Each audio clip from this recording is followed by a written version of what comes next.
a ideia de que o Recife, sendo uma baía entulhada, um pântano praticamente, era muito difícil construir com as técnicas construtivas anteriores edificações altas. Então, o uso do concreto armado e o uso de elevadores permitiu a construção desse edifício que foi o primeiro arranha-céu, o primeiro. Não é verdade que o primeiro foi o da pracinha, que ainda está hoje lá. O centro vem perdendo, acho que mais ainda a partir da década de 70, vem perdendo seus habitantes. E apesar de ser um hotel, não ser residencial, o hotel ele traz, digamos, moradores temporários para o centro. Eu acho que existe essa relação, né, afetiva com você frequentar quando criança e você ter parentes que frequentaram. Isso por si só já diz muito. Como eu sou apaixonada por esse hotel, meu sonho era que fosse meu, né? Porque eu sou apaixonada por ele. Uma pessoa que teve a visão de empreender na cidade e trazer, né, que é o primeiro prédio verticalizado da cidade do Recife. Eu trabalhei aqui 27 anos. Entrei em 89 e saí em 2016.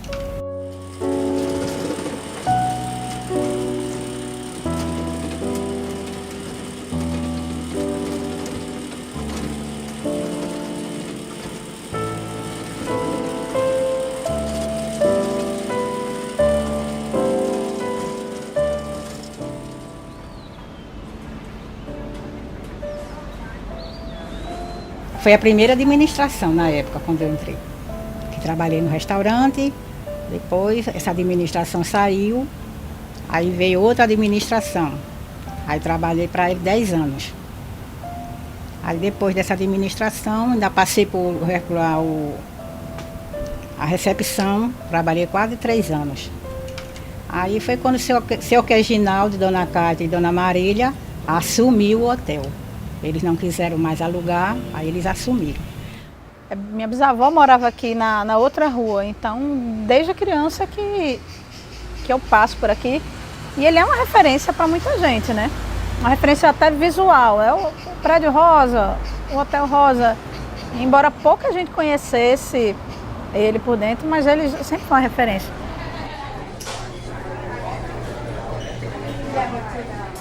Eu passei tanta coisa aqui que choro. Quando ele me convidou, nem pensei 2 vezes. Mesmo com os meus lá, eu nem pensei 2 vezes e vim para cá, porque eu amo esse terraço. Eu amo esse hotel de todos os jeitos, eu amo. Aí quando ele me convidou, nem pensei 2 vezes, eu disse eu vou.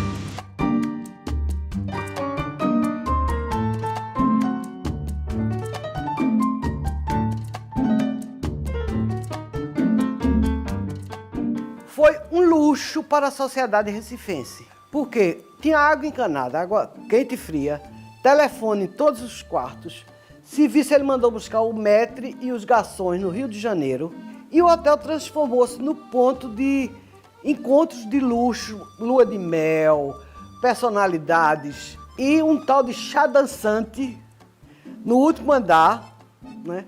Com orquestra permanente, e a Jeunesse Dorée, quer dizer, a Juventude Dourada do Recife frequentava.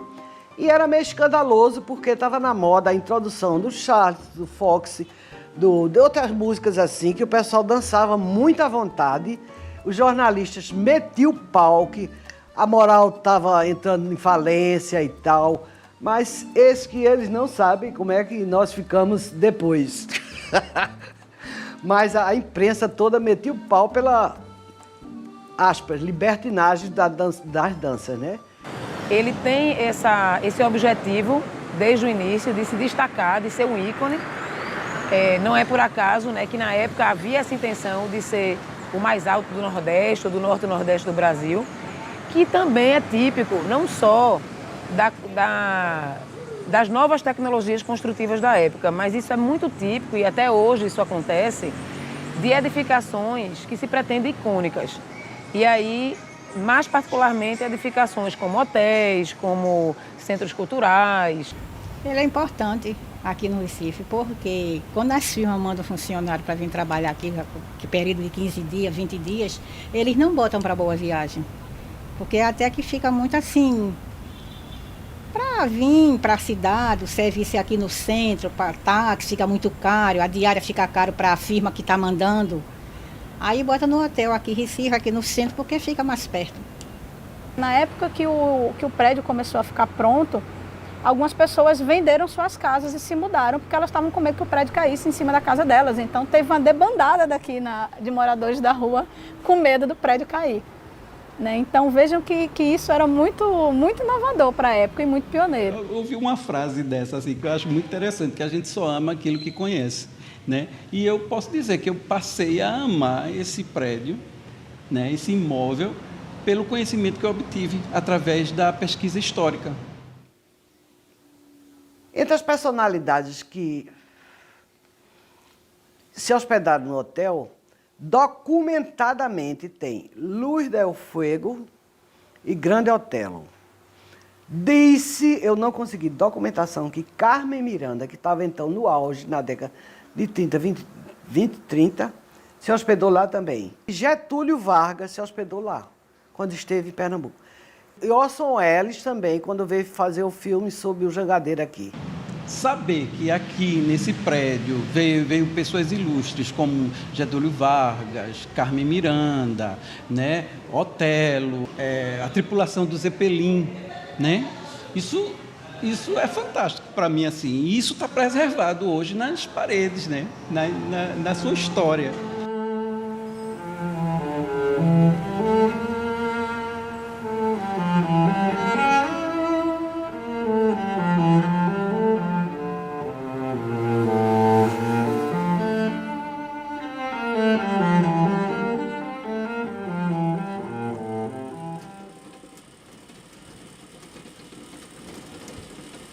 Ele foi pioneiro na questão dos elevadores, então ele era o prédio mais alto a ter elevadores na cidade, que são esses elevadores que estão até hoje aqui, né? Funciona com manivela, porta pantográfica, então são os primeiros e os mais antigos em funcionamento.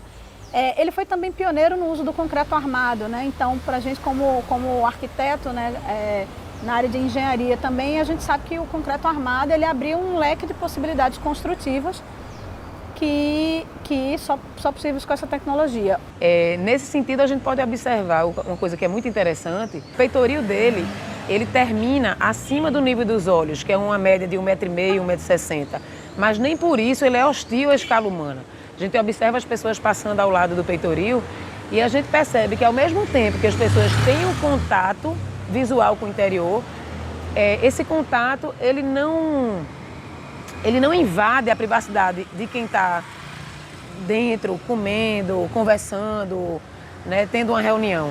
Então, isso é muito sábio, isso é uma sabedoria, vamos dizer, arquitetônica e urbano-arquitetônica, que infelizmente hoje na arquitetura do Recife, principalmente a arquitetura contemporânea do Recife, se perdeu. E isso no meu ponto de vista, muito pouco inteligente do ponto de vista, inclusive, da segurança urbana. A gente continua entendendo, achando, existe um mito de que os muros, de que as grades vão gerar mais segurança, quando é exatamente o inverso.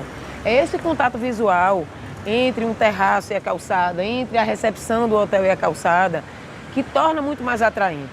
A iniciativa foi de um grego que veio trabalhar aqui, ele era grego-suíço, ele veio trabalhar aqui na White Martins. E rapidamente ele inseriu-se na sociedade pernambucana, ele era muito ambicioso e gostava de frequentar o High Society da época. A minha mãe ela começou aqui como camareira. Como a gente tinha uma vida muito pobrezinha e o dono ele não se importava, e minha mãe trazia a gente para cá. Vinha eu, vinha minha irmã. Minha mãe tem 91 anos, trabalhou aqui, ela hoje é aposentada. Tem minha irmã mais velha, que tem 68 anos, que também trabalhou aqui, já está aposentada. Eu tenho uma irmã que está com, eu acho que é 59 que ela tem, que ela é mais velha do que eu. Trabalha aqui, vai se aposentar agora de janeiro para fevereiro. E eu que tenho 53 e voltei agora. Então é uma história muito bonita que a gente tem com esse hotel, uma história de umbigo, como diz a história, né? De barriga. Como se a gente tivesse vivido toda a nossa vida aqui dentro desse hotel.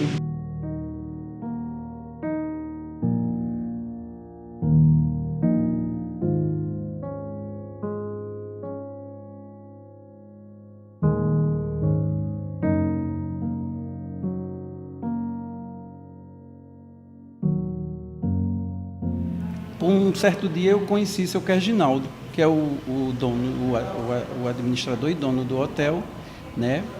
E daí eu propus a ele, como eu venho trabalhando com várias áreas culturais, né, desde música, literatura, teatro mesmo e patrimônio, formamos uma equipe de trabalho. E aí, eu já trabalhava com o produtor Saturnino Araújo, que ele é produtor cultural e ele é morador da Boa Vista. E ele também tem essa ligação afetiva muito grande aqui com o hotel. Que a gente encontrou o imóvel em bom estado, mas com algumas descaracterizações.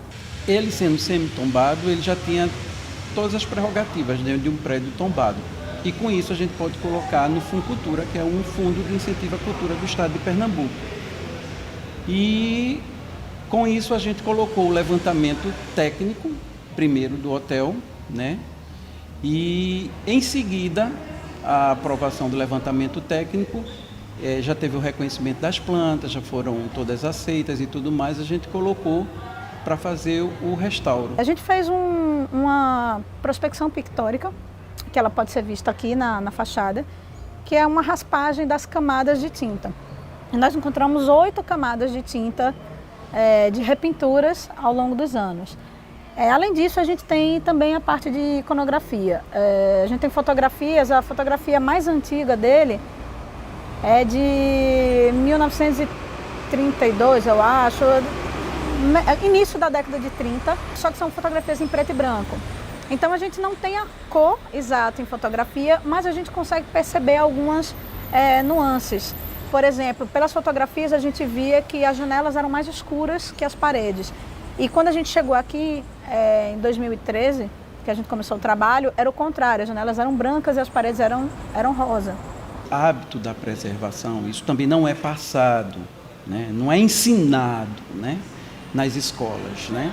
E se há, é muito pouco.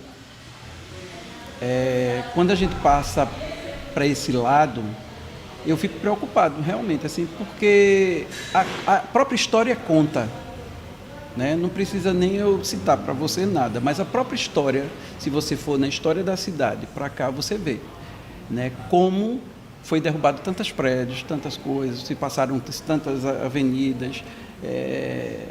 É difícil, é difícil. Agora, eu fico mais preocupado ainda quando eu viajo, que eu vejo outros países que têm os dois pensamentos do crescimento, né, e tem o lado de preservação dentro desse crescimento, né, sem desassociar uma coisa de outra.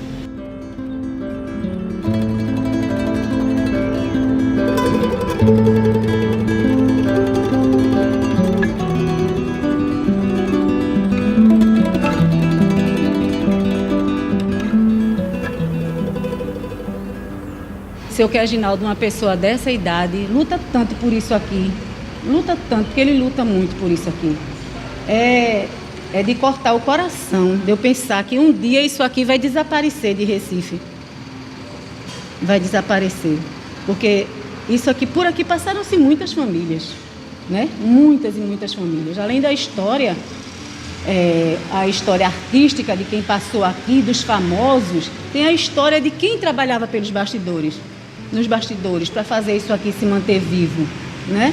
Apesar das lamentações que eu faço pelo esplendor do hotel, que depois entrou em declínio, decadência, e agora está se segurando com a frequência reduzida, mas mantém ainda um vigor expressivo por conta dessa frequência que eu já falei. Essa relação não só da inserção do uso hotel no centro, mas da forma como o Hotel Central se encaixa no centro, é sim um exemplo contemporâneo de como a gente pode intervir na cidade. Então, sim, ele é um marco da cidade, da arquitetura, da história, que merece ser preservado. Assim. A gente está muito feliz com esse movimento de retorno do Hotel Central no cotidiano da cidade. Espero preservar muitos anos ainda, espero que permaneça assim, né, que não seja apagado ou derrubado como tantos imóveis que são feitos dentro da cidade do Recife. A minha vida foi aqui dentro, praticamente 27 anos, não são 27 dias, né? E eu me apeguei demais aqui. Gostei demais de trabalhar aqui. Até se eles me chamarem, eu volto. Gostei. Foi muito bom esse período que eu trabalhei aqui. Isso é um monumento, isso é uma joia rara da cidade, é um patrimônio. O povo fala patrimônio da humanidade, isso aqui é o patrimônio de Pernambuco. É um patrimônio de Pernambuco, se a gente for olhar a história.